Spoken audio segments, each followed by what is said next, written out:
প্রশাসন সবাই আছেন। আমি গতকাল ওসি সাহেবকে ফোন করেছিলাম, আমি বলেছিলাম যে জিরো টলারেন্স, এইখানে কে কি কোনো কিছু দেখার কোনো সুযোগ নেই।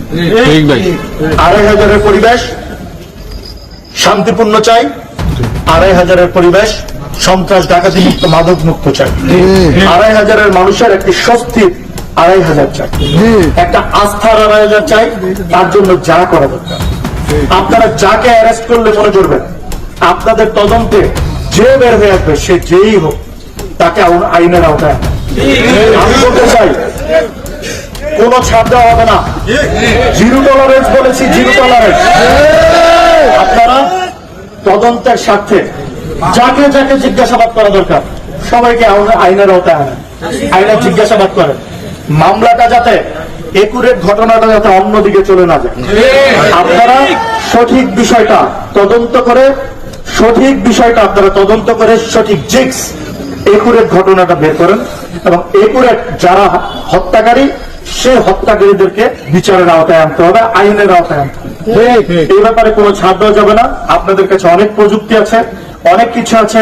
ওই সময় ওই যেই জায়গায় ঘটনা ঘটেছে সেইখানে কি কি মোবাইল থাকতে পারে, কি কি নেটওয়ার্কিং, অনেক ইস্যু আছে এবং প্রযুক্তি তো অনেক উন্নত, জাস্টিফাই করার অনেক ব্যাপার আছে।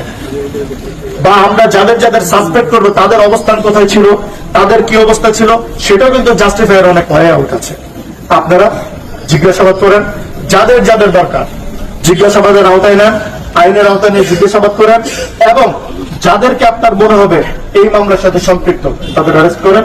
আমি একটা বিষয় চাই, আমি বলতে চাই, আমার কর্মী ওসমান চলে গেছে, ওসমানের পরিবারের জন্য কি হচ্ছে আমি কিন্তু বুঝতে পারছি। কারণ আমার কাছে এরকম লাগছে, ওর পরিবারের কাছে কিরকম লাগবে, খুব দুঃখজনক।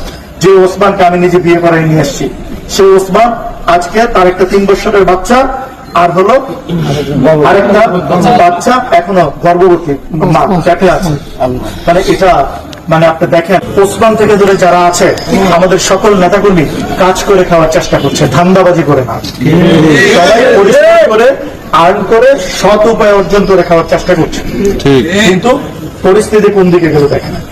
এটা শুধু ওসমান না, এইখানে হয়তোবা অনেকের পার আজকে ওসমান হচ্ছে।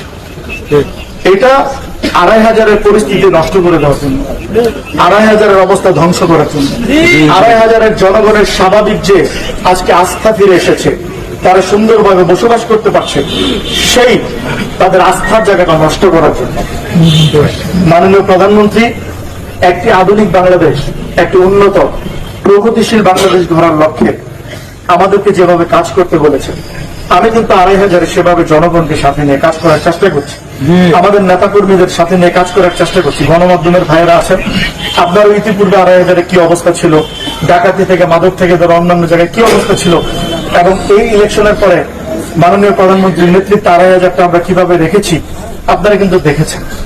আমরা সর্বোচ্চ চেষ্টা করেছি।